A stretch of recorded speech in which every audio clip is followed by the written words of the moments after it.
How's it going, YouTube?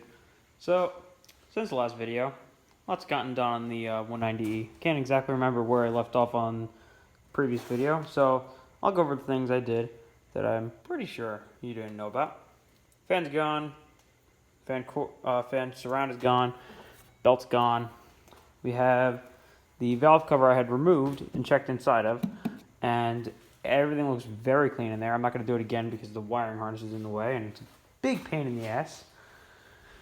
You can see over here, we got the cap and rotor off, under tray's off, spark plugs are out. Feels like it has pretty good compression with the spark plugs in, or very good with the spark plugs in, and pretty good with them out. Yeah, so right now what you're seeing is a backyard, at home, whatever you want to call it, attempt to pump out the heater core. Now, the sludge that came out of this car was, hold on, wait. Let me just put that up there like that. That was the coolant. So, yeah, not heater core failure. Head gasket failure. Definite. This is what I pumped out so far. It was just quick pump. Mostly gonna let it soak in there. The stuff I'm using is gonna surprise a lot of you. And it's a good old classic WD-40. Probably the only thing that stuff is actually good for. For any of you real mechanics out there, you know the WD-40 is pretty much like spraying slightly different water on there onto bolts to loosen them. But it actually clears up the coolant quite well. So we're gonna see how that continues. You should have seen it as we were pumping it out with the air. We were blowing it out. It was not pretty. Let's see, other news. I had about 15 gas leaks from up here. Whenever I disconnected fuel hoses, they'd stop leaking until I'd leave, and then they'd start leaking all over the place and leaving a nice big mess for me. The oil, I had emptied it out, what's in there, and it was clean. There was no coolant at all in the oil, not the slightest bit of milk. So I'm okay there. Other than that, not really much has changed. Unfortunately, video-wise. This is a big job. For any of you who don't think this is a big job, it's a big job. The main thing that I'm not looking forward to is all these vacuum lines and stuff like that. I also discovered a couple things about the car. This is the diagnostic port. There was no OBD2 in 1993. You got that. This is the car's computer, which is a little bit amusing. Here's the throttle body with the throttle itself, which I can't really move because there's a hose in the way. There's the mechanical fuel distributor for the mechanical fuel injection. Pretty cool, actually. You can see the little injectors down there underneath that oily hose. Of course, everything in this car is oily and gross because it's a Mercedes. If you find a Mercedes that doesn't leak oil, you haven't looked hard enough because it does leak oil.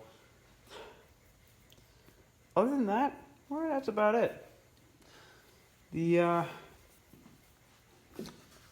coolant was the scariest thing because if I couldn't get anything through here, then that would mean I have to take out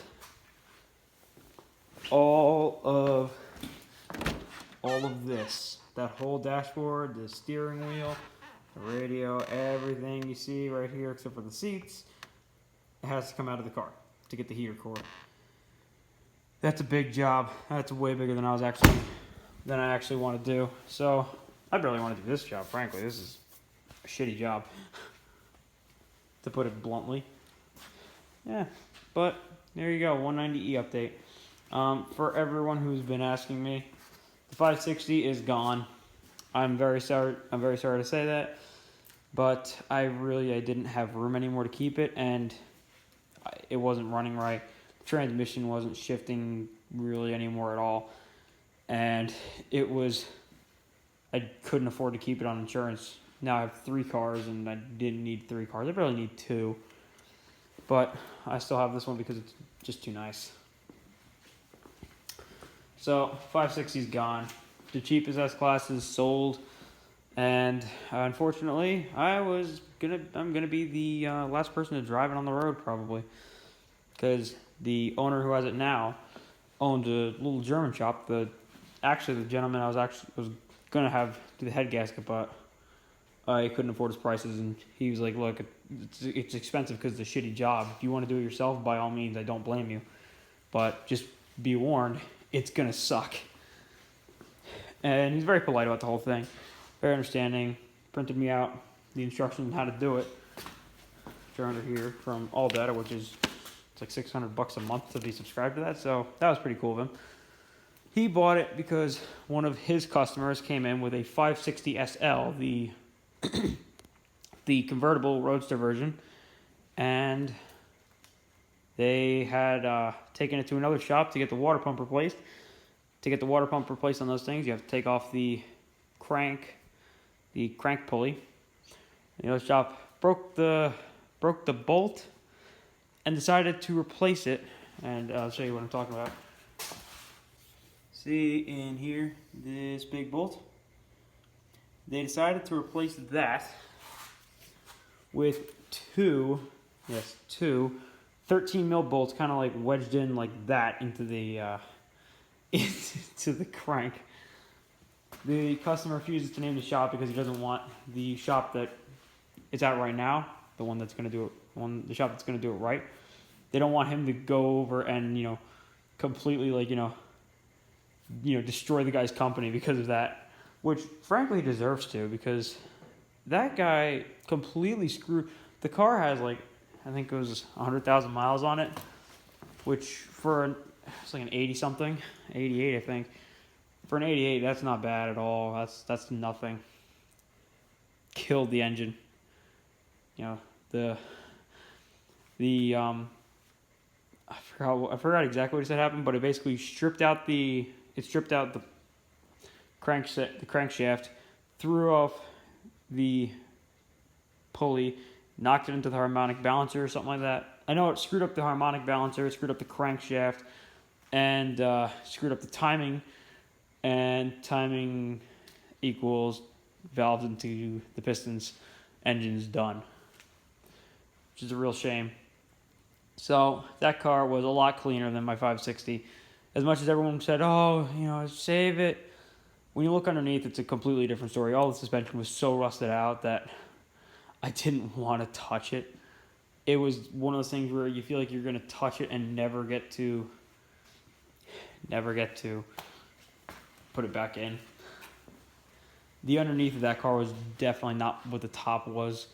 It had some more rust that was starting to come up, and it drove honestly completely like shit. It would dart all over the road. The suspension was just gone in that poor car. It had served its purpose, and the engine is going to be taken out, rebuilt, and put into a 560 SL that needed a little bit more. And as for the rest of the car, the guy also is working on a 420 SEL 90, I think it's a 90, same color. So I'm guessing my car is going to end up just being a parts car for that, which is a real shame. I didn't want it to come to that, but at the end of the day, I can't keep it.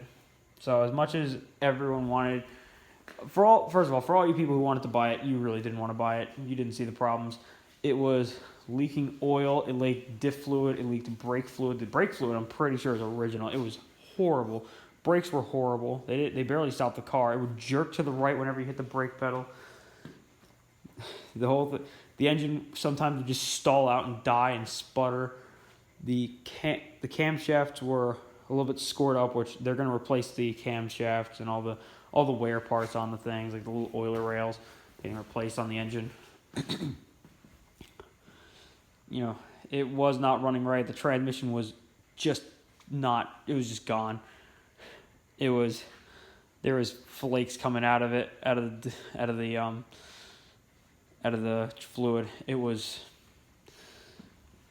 a project for someone, but I tell you what, it was more of a project than I actually could afford and handle at this moment in my life. So, unfortunately, she got put out to pasture. She's still intact right now. Oh, and also the window regulators were gone. One of them, the window was stuck down on the driver rear, and the passenger rear, the window didn't move at all. The seats were, they were kind of shot. The sunroof leaked. The windshield leaked. The back window had gotten replaced, but the rear defrosters didn't work. The diff was kind of screwed up. Traction control would sometimes it would just, all the warning lights would come on the dashboard. You would have no acceleration. You just have to pull over the side of the road and restart the car. The battery was shot. It's going to be more useful as a parts car. So I'm sorry to break the news to you like that, but unfortunately that's what has to happen. Can't save them all. So I'll save the nice one. Anyway, thanks for watching, listening, whatever you're doing. And until I decide to upload another video, you guys have a good one.